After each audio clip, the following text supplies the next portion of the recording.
La personne que vous allez entendre est une traqueuse de zoophiles, active entre 2013 et 2016.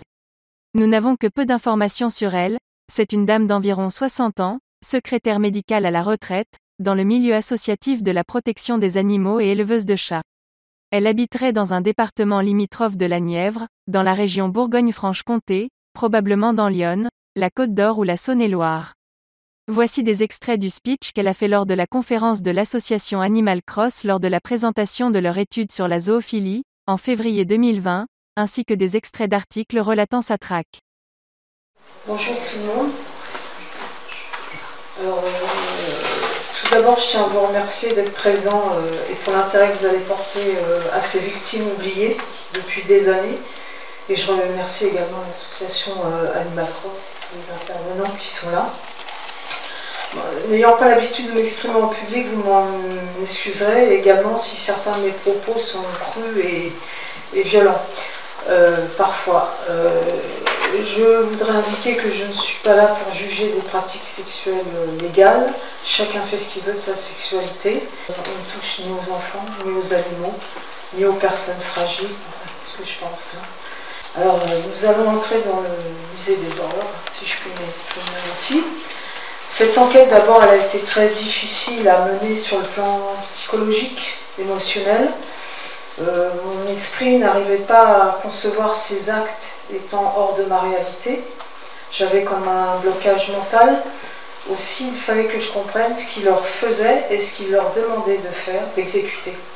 J'ai vécu ça comme un traumatisme, ayant visionné une vidéo qui durait 40 minutes sur une vidéo d'initiation sur un jeune chien.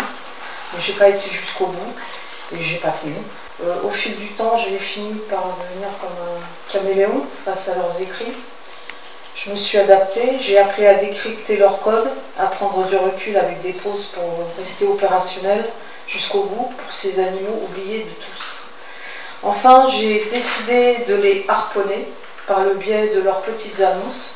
Je prenais une petite annonce, j'entrais en contact avec eux, et je faisais en sorte d'obtenir des aveux par écrit dans le but que la justice intervienne après. Pour cela, j'ai collaboré sur le plan juridique avec la cellule antitrafic de la SPA de Paris. Alors je vais vous parler du harponnage. C'est à partir des petites annonces, j'entrais en contact avec eux pour obtenir des preuves afin de les produire en justice. Ma façon de procéder, je pense qu'elle se rapprochait de celle des policiers ou gendarmes en matière de cybercriminalité. Sauf que je ne suis jamais allée au rendez-vous fixé, bien sûr, et je n'ai jamais incité à commettre l'infraction, qui est la première règle à tenir dans ce cas-là.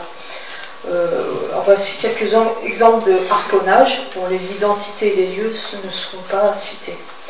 Alors, HEC, sur une courte période, il a déposé des petites annonces comme un caractère d'urgence, comme une pulsion à assouvir, je cite « Salut, je suis un mec de 50 ans et je cherche un mec avec un chien pour me faire défoncer. » Donc, j'ai été le mec qui cherchait avec le chien. Là.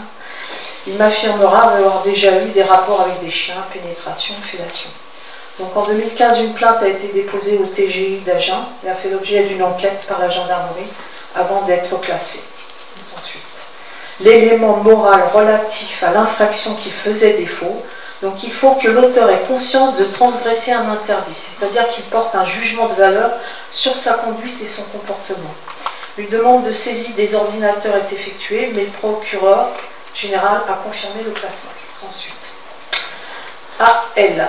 Voici les initiales. Voici les petites annonces qu'il avait passées. Je cite. Jeune mec, 20 ans, propose ses services. Je soulage mes dors ou autres animaux. Pendant que vous vous en mettez plein les yeux, contre $. Donc je suis entrée en contact avec lui. Il m'a indiqué vouloir le faire pour gagner de l'argent, pour payer ses études et faire des cadeaux à son ami. Que seuls les chiens seraient admis pour les actes sexuels, avec l'option d'inviter des copains, des amis pour regarder et filmer. Les hommes ne devaient pas le toucher lui. Le prix fixé était entre 50 à 70 € la séance pour se prostituer avec l'animal en fait, parce que je ne vois pas d'autre nom pour ça. Donc une plainte a été déposée au TGI de Bordeaux en 2016 et a fait l'objet d'un classement sans suite pour infraction insuffisamment caractérisée. Aucun élément ne révèle son passage à l'acte. Voilà. Autre DC. Il a passé une trentaine d'annonces, indiquait être un libertin, comme sa compagne, qui, elle, ne souhaitait pas participer selon ses écrits. Le lieu se trouvait dans sa maison. Je cite, recherche femme, âge indifférent, voulant goûter à l'azo, annonce sérieuse. Vous reçoit dans un cadre agréable et met à disposition mes 2 chiens que j'ai trouvés sur Facebook après, mais voilà. Labrador croisé husky et petit loup blanc. Donc une plainte a été déposée auprès du TGI de Toulouse, a été classée sans suite au motif que les faits n'ont pu être clairement établis par l'enquête. La saisie des ordinateurs n'avait révélé aucune photo du couple pratiquant la zoophilie. Extrait du journal, le journal du centre. Quand et comment avez-vous enquêté, et qu'avez-vous découvert? Mon enquête, essentiellement sur Internet, a duré 3 ans, de 2013 à 2016. Je me disais, ne lâche pas. Tiens bon, peu à peu, j'ai constitué un dossier, avec notamment des captures d'écran, des petites annonces. J'ai pu concrétiser plus d'une quinzaine d'hameçonnages. Mais les espaces où se retrouvent les zoosexuels sont devenus méfiants, ayant tendance à se verrouiller. Une expérience risquée? Oui, je dois veiller strictement sur mon anonymat. Ne pas me dévoiler ou donner un numéro de téléphone qui m'aurait trahi. Sur Internet, je me suis fait caméléon. Des situations vous ont marqué? Oui, plusieurs. Comme ce couple, âgé entre 50 et 60 ans. Lui recherchait un chien pour sa partenaire, dont il a envoyé une photo. Celle-ci était nue sous un manteau, laissant voir son sexe rasé, avec un tatouage sur son intimité. Sauf qu'un jour l'anonymat est tombé. J'ai pu faire le recoupement avec une autre photo où un chien était à l'œuvre sur le sexe d'une femme dont on ne voyait pas le visage, mais très distinctement le même tatouage, au même endroit. Extrait du journal, Le Parisien.